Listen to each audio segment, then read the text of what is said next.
You're listening to the Nutrition Experts Podcast, featuring guests who take the scientific talk about food and break it down for practical use. You've heard the phrase, "You are what you eat." Come find out what that really means. Experience conversations with experts in the field of nutrition and understand the power of food for our health, well-being, and beyond. Now, here's your host, registered dietitian and nutritionist, Mathea Ford. Hi there, it's Mathea. Welcome back to the Nutrition Experts Podcast, the podcast featuring nutrition experts who are leading the way using food. Starts today, right now, with our next guest. It's great to have Sara Korzeniewski on the show today. Sara, welcome to Nutrition Experts. I'm excited to have you on the show and share your expertise with my tribe. So, Sara, tell my listeners a little bit more about you and what you do. So I am a registered dietitian. I've been a registered dietitian for about 13 years now. I'm also a functional diagnostic nutrition practitioner as well as a certified lead therapist. So I help busy women dealing with hormone imbalances, digestive issues, kind of get things back on track. I don't just treat symptoms, but really help clients get to the root of their symptoms. I'm all about, getting to the root cause and not just managing symptoms or trying to cover them up. I use functional lab work to find hidden internal stressors and dysfunctions to really help provide clients with resources and information to be able to rebuild their health. Okay, can you talk a little bit more about your credential as a functional diagnostic nutrition practitioner, and why would a dietitian want or need that additional training? Sure. So, as a registered dietitian, going through school, we get a lot of the conventional training and, definitely get a lot of resources to talk to clients about food. But as I was really working through my practice, come to the realization that food is just one piece of kind of the health puzzle, and didn't really want to just have people come to me and say, okay, well, tell me how to eat. And there's just, I think, such a need out there for supporting women in getting to the root cause of their symptoms.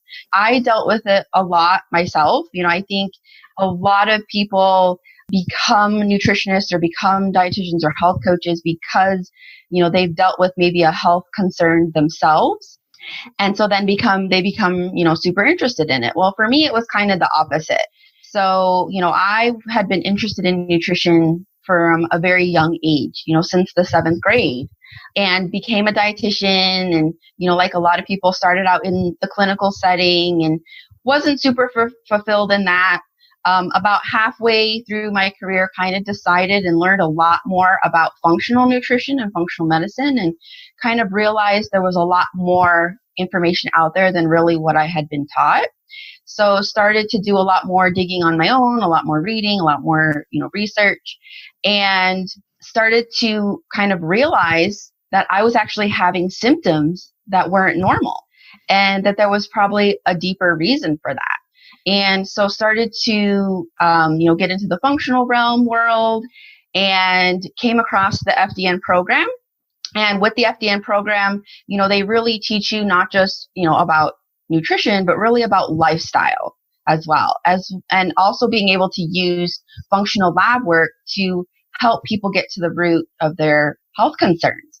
Because, we don't diagnose, we don't treat diseases, but we really help people look for areas of opportunity for healing. And that's exactly what I was looking for. So was able to do some lab work on my own, on myself first, and actually realized that there was more going on inside than I had ever thought. And so was able to use that information to really help heal myself from the inside and help eliminate any symptoms I was having at the root. I was having digestive symptoms, bloating, constipation, hormone imbalances. I had, really irregular periods, developed a fibroid, things like that. Was dealing with acne, especially, hormonal acne around the chin. Was realizing that there was something going on inside that was contributing to those. So being able to kind of figure that out myself, I was like, wow, this is really interesting. This goes a lot deeper than just what we're eating.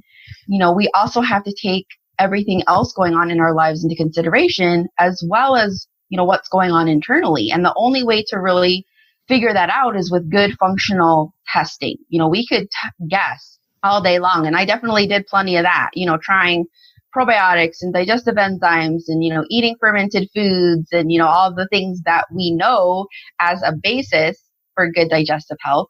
But it was until I did lab work and found there were some infections and there were some imbalances in my gut bacteria going on that I was finally able to really address it and be able to eliminate, the symptoms that I have. So now that's really what I like to help my clients do.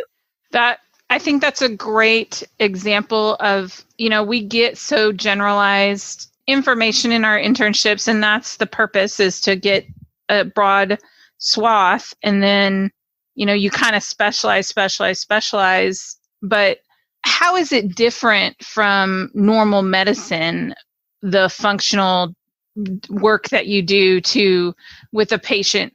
Because it sounds like there's some, fact basis, there's some labs, but how is it different than what you would do as a dietitian without this training, without this credential? The FDN program has allowed me really to have access to more labs to be able to run with clients.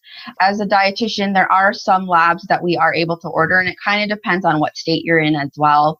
Certain states allow for you to be able to do more. So for my state here, I use Dutch testing, which is a urine-based hormone test. So I can definitely do that on my own as an RD, but I wasn't able to run a GI map, which is the stool test that I like to run with clients. It's a DNA-based stool test. So with the FDN program, we also have access to what they call a medical director program. We can basically request labs through their doctor, who's the director, and, be able to use that to be able to get that testing out and available to clients. Because these functional tests that I have seen, because, I've run a few different labs on myself. I did traditional blood testing for hormones, which of course, oftentimes I hear even from clients, it comes back and the doctor says, oh, everything looks normal, right? It looks like everything's fine, even though you're like falling down with symptoms. As long as labs look fine, you're fine, right? But in the functional world, we look at things in a much tighter range than in the conventional world. As long as you fall between A and Z, you're fine, even if you're at B, So in the functional world, we're much tighter there. But we also take the client into account too. What symptoms are you having? And use that to correlate, listening to you and what's going on with you, not just reading the labs. That has really been a catalyst of what FDN has taught me to do too, is to being able to use and have access to labs, but also reading them and looking at them from a functional perspective, and also then taking the client and what they're dealing with into account too. With conventional medicine, and honestly, I see this happen sometimes within the functional, like naturopathic world, there are definitely plenty of great doctors out there, but it's all too about kind of what they've been taught, and in the conventional world, they've been taught, okay, someone comes in with this is what you do. And then if that comes back fine, then this is like the medication you give them, because they're really just trying to help manage symptoms. They're not really taught to get to the root. And, even in the naturopathic world, sometimes you're in the case where, they'll get a bunch of labs done, even if they're really good labs. And then they might just be told, okay, well, here, take these 10 supplements and you'll be good. But, the healing process isn't just about food. It isn't just about taking supplements, but it's about lifestyle too. How are you managing your stress? Are you sleeping? Are you supporting your liver? Are you removing as many toxins from your life as possible? It's looking at the person as a whole, because your body doesn't work as individual systems. So oftentimes, like, someone will say, I went to the doctor and they tested my hormones and they said I was low in progesterone, so they just gave me some progesterone cream. And it's like, well, that's great, because that might help you feel better. But I want to know why progesterone is low. I want to dig deeper and figure out what's causing that. Is it a digestive issue? Is it a stress issue? It could be a combination of both. Are you just, nutrient deficient, which is preventing you from being able to, make certain hormones? Is it inflammation that's causing that? So, you really want to be able to work with somebody that's looking at the full picture. And I see that missing in especially the conventional medicine world. what are some things that people might consider normal that are actually signs or something to be concerned about? Yeah.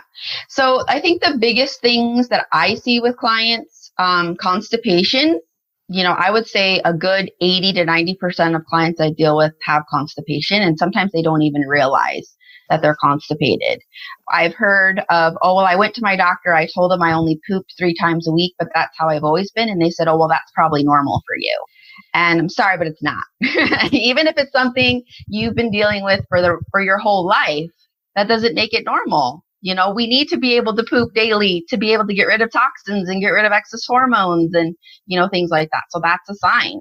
So even those that are maybe going on a daily basis, does it look like little balls? Do you feel actually like you're eliminating fully? If not, then that's still a sign of constipation. I had to write a blog post about what healthy poop looks like because people don't know, looking at that old Bristol stool chart to see kind of where you fall there.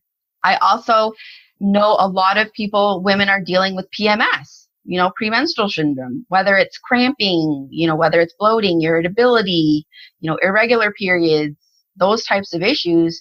And we think it's so common. I mean, gosh, every time I watch, TV or a commercial and I see them talking and kind of joking about PMS, and every time I see that, I'm like, that's not normal. It means there's a hormone imbalance going on that needs to be addressed. We shouldn't have to deal with those types of things. So I would say those are really the 2 top problems that women come to me with that they don't really always realize is an issue. But, I deal a lot with low energy, fatigue. Some people are like, well, I have 3 kids. So yeah, the doctor says, well, of course you're fatigued, because you're dealing with 3 children, but that's not always the case. That could definitely be a symptom of something going on.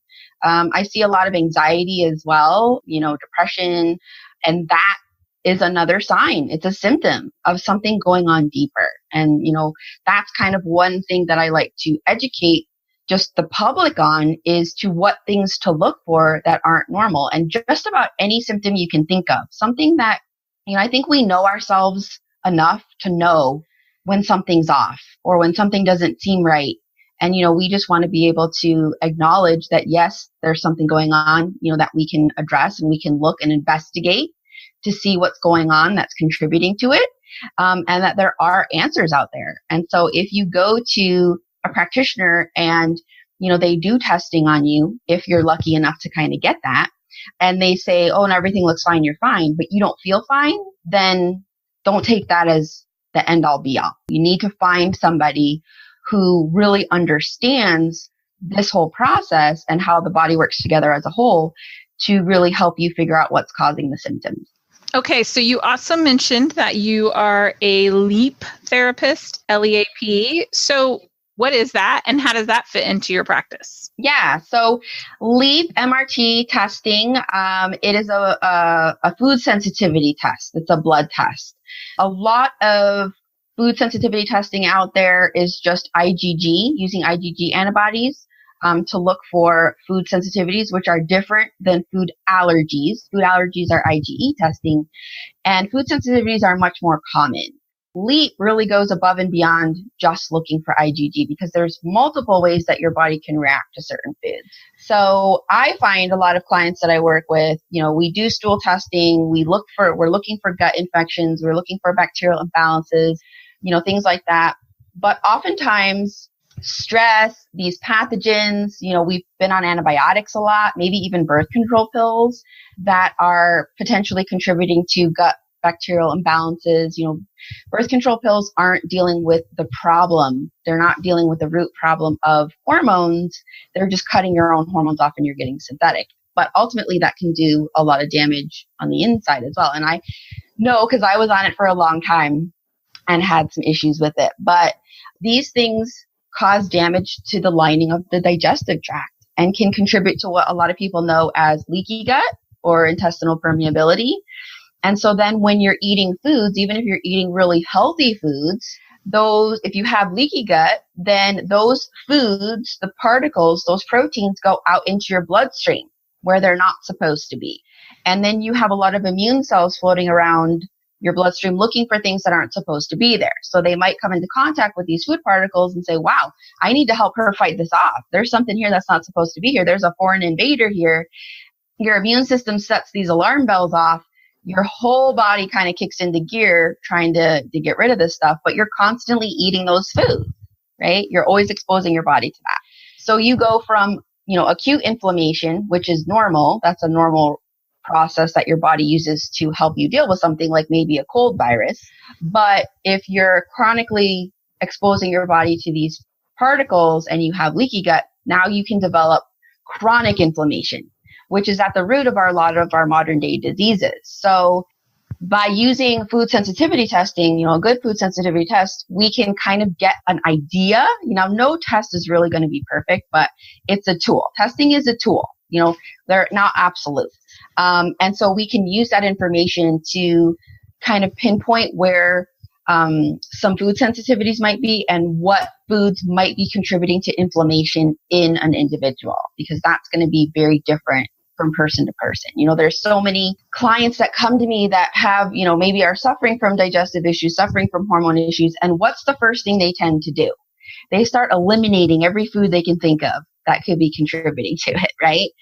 And they start eliminating maybe gluten and dairy and eggs and all this stuff. And then they don't necessarily feel like it's helped as much as they would have liked. So what they end up doing is they start cutting even more foods out and be like, oh, it's got to be the food. It's got to be the food, right? And then by the time they've come to me, now they have this horrible relationship with food, and they're afraid to eat. And they think every food's going to cause issues. They don't want to go out to eat at restaurants with their friends because they're afraid they're going to eat something that's going to cause symptoms. And at the end of the day, it isn't just about the food, but that definitely is a piece of the puzzle, right? It's one factor. So by using testing, we can kind of get a better idea of what could be causing more inflammation and potentially more symptoms in that person, so that they don't have to spend months and years in agony trying to cut out all these things that they're thinking is contributing to the problem. So it kind of helps ease that process a little bit.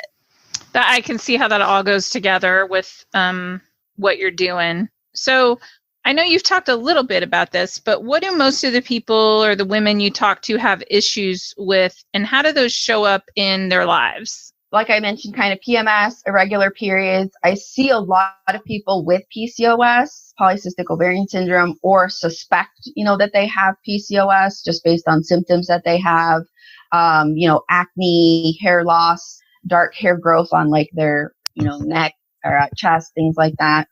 A lot of anxiety, sometimes issues with sleeping, low energy, fatigue. They feel like they sleep throughout the night, but they wake up still tired. The constipation, bloating, that's another huge one. A lot of uncomfortable gas. And these are definitely symptoms. These are things that are not right. It's your body's way of telling you something is wrong. It's kind of your body's way of screaming out for help, right? Symptoms are typically the last thing that pop up. When a symptom is there, that usually means something has been off for a while, right? It can show up kind of random times. Sometimes I hear people tell me, oh, well, I felt fine, and then this one thing happened, and then all of a sudden, like, I had all these symptoms, and they get very confused by that. They're like, well, I was doing really well, and now I'm not, and I don't know what happened. And for some people, it's one stressor, right? And what I tell clients is that stress can come from hundreds of different places, and a lot of them can be hidden internally. Food sensitivities, blood sugar dysregulation, gut infections. These are all stressors that you may not really realize are issues because they're going on inside. Some people are like, well, I don't feel like I'm stressed. Like, I don't feel mental, emotional stress. But that's just like one area of stress. And I think in our world today, it's impossible to avoid all stress. It's like, unless you're living on a deserted island and you're independently wealthy, you probably have some form of stress. It just kind of comes with the territory here. You kind of got to think of your body as like filling up a cup with water. Your body can handle so much water until it starts to overflow because it just can't handle it all anymore. So it kind of becomes this domino effect of starting out with one stressor.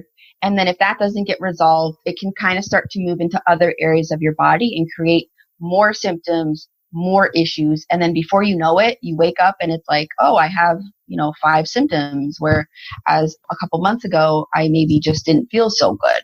And now I'm constipated, now I'm bloated. And it kind of becomes this, just this overflow that your body can't handle anymore. And so now it turns into other things. Yeah, that makes a lot of sense because your body does work so hard to maintain that homeostasis that it does all these other things to compensate in the process. Yeah. And then one day it just breaks down. Yeah. When you're under stress, your body puts priority on that. And it could care less about helping you maintain, your estrogen and progesterone levels, or maintaining your thyroid levels, or, making sure you're digesting properly, because it's trying to help deal with what it considers most critical. So you mentioned hormones a little bit too. Can you talk about what types of hormonal issues women tend to have? It definitely can vary a lot. I mean, that's why I love testing, because, I don't want to guess, what's going on. And I've kind of seen it all.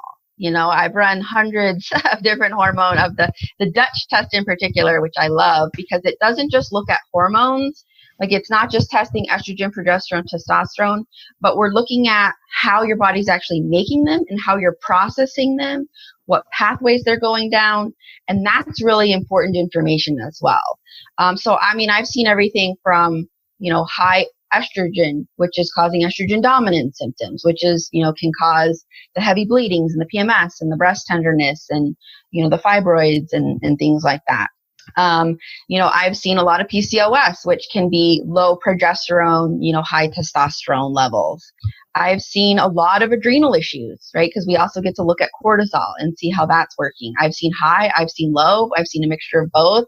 Part of testing is to try to figure out why those things are off, not just that they're off. How is the liver processing hormones? Is it because the liver's clogged up and it's not really even processing them at all that's causing them to be higher in the system?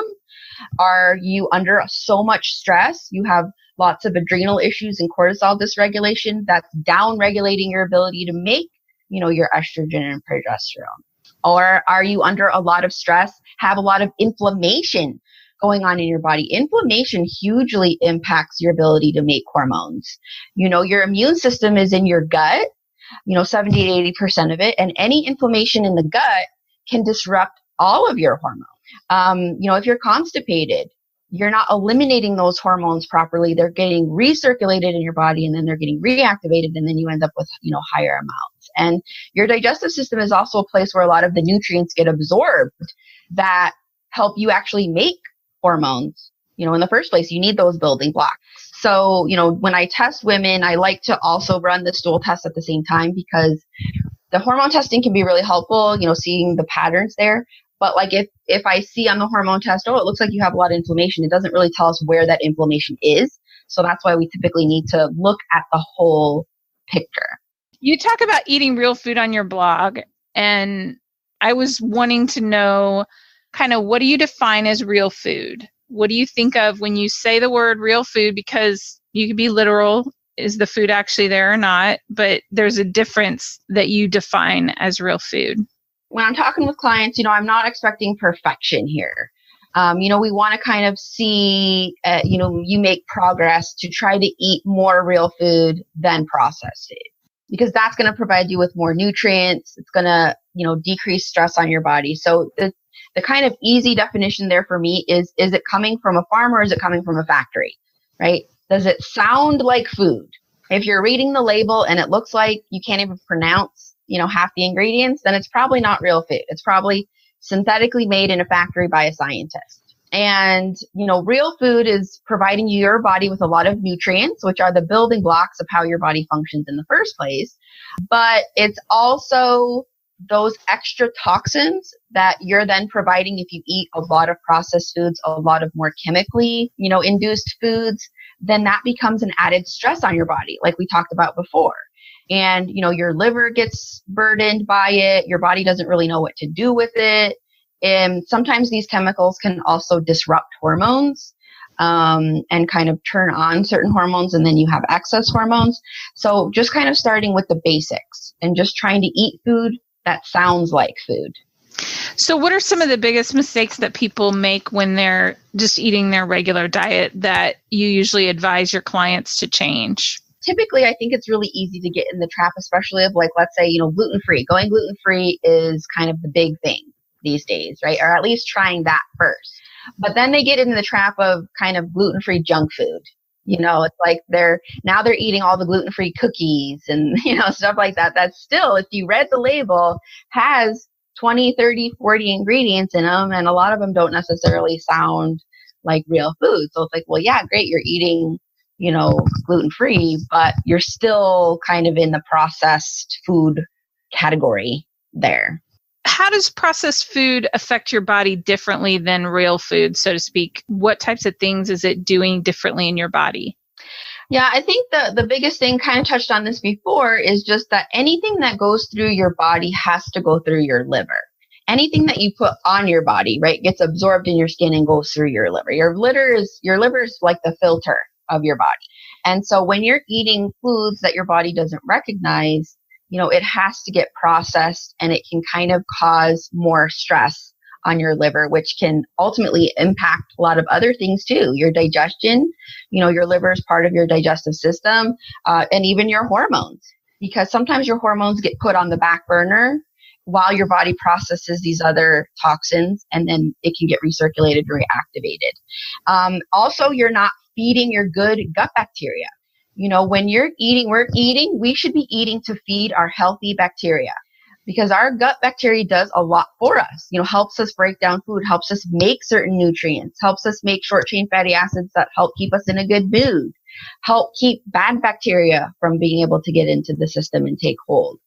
And so when you're not feeding your good gut bacteria with low fiber diets, right, we see that a lot, then your gut bacteria starts to kind of eat away at the mucus layer, that protective layer that's in the lining of your digestive system. And then it does that to kind of feed itself. And then once that's gone, that bacteria can start to die off. And then fast forward through time and you've got digestive issues because you haven't been feeding that good bacteria with nutrient dense foods. So what are some tips or some things that they can do to use this information that you just gave us, which was great, in their day-to-day life? Yeah, I think for a lot of practitioners, this process for us, we should never stop learning. Even if you don't pay to go through a program, there's so many different resources out there. Go to the library, get some good books, podcasts, right? They're free. They have a lot of great information on them. And also just being open to new things you may not feel like you understand now, but don't dismiss it before you get a chance to kind of look into it. Because ultimately, at the end of the day, I'm here to work for other people and to help them. And the same thing for doctors. Even if you're being paid by insurance companies, you still work for us. And so the thing that always pains me the most is when someone comes to me and says, I tried to go to my doctor. I maybe even tried 3, 4, 5, 6 different doctors and nobody would listen to me. Or they would dismiss me or, tell me it was in my head or, say, well, oh, I don't think you should do this or I don't think that's what it is and, stuff like that. But really working with your client as a team and being on their side. And if someone comes to you, saying, hey, I'm really interested in running, this test or I'm really interested in knowing more about that. If you don't know it or don't understand it, tell them that and say, well, let me get back to you. Let me look into it more and don't just dismiss them. Because this is kind of a crisis situation that we're in right now. I mean, I had someone the other day who told me he was having a lot of digestive issues and he couldn't even get into the GI doctor for another 2 months. And that just kind of shows you how busy these doctors are because these things are so, prevalent now. If we truly want to help people and heal people, then, we need to be open to that and be open to learning new things, even if it's not something that maybe you were taught when you were getting your education. And so just really make sure you're also very sympathetic, with these people that are going through a lot. I mean, for a lot of people, they've been dealing with these things for so long that, they just are looking for someone to really listen to them and realize that there's something going on and take them seriously. So, that's kind of what my hope is for other practitioners moving forward. And so if I can kind of shed light on that and maybe even something that I mentioned makes someone think, oh, maybe I should go look at that or look at that test, or, hey, if someone comes to me with this issue, now I know I don't just dismiss them or just give them a medication, but I want to kind of figure out what I can do, to help them. And if you don't feel like then, refer them to somebody who you do think will help. I know a lot of doctors don't get a lot of nutrition, in school. So have a dietitian on your team or somebody that you can then refer them to be able to help them through that process, because I still hear doctors tell people that nutrition doesn't matter, or, you don't need to change your diet because that's not going to impact you. But it does, right? We know it. We see it. We can prove it. So be open to that. So on a little lighter note, I always like to end with asking my guests, what is your favorite food? Yeah, if you were to ask me that 10 years ago, I probably would have said something with sugar in it, ice cream or whatever. And I ask my husband that all the time, because sometimes we go out and, there's people that ask us that, and he'll say salad. As boring as that is, it's kind of true. It's like a really good salad, though. I'm not talking about just some lettuce thrown in a bowl or whatever, but like a nice homemade dressing with some good roasted veggies on there, maybe some, nuts for crunch, some good healthy protein, something like that.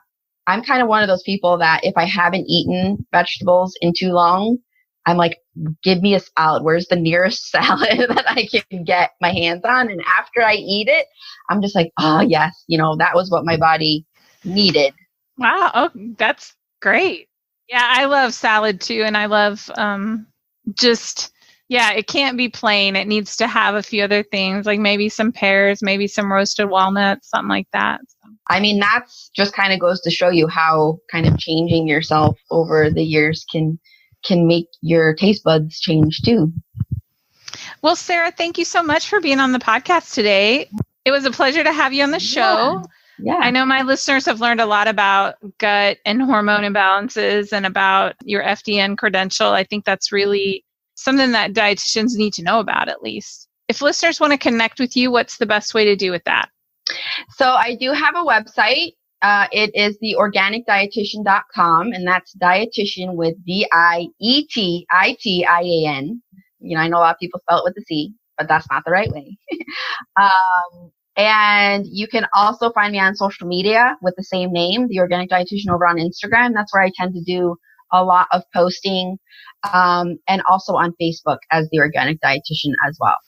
Well, guys, this has been another great episode of the Nutrition Experts Podcast, the podcast that is all about learning more so you can do more with nutrition in your life. You've just listened to an episode of the Nutrition Experts Podcast. Be sure to get more information about this week's episode at www.nutritionexpertspodcast.com. Tune in next time for another great conversation with a nutrition expert and expand your personal knowledge in the field of nutrition, one conversation at a time.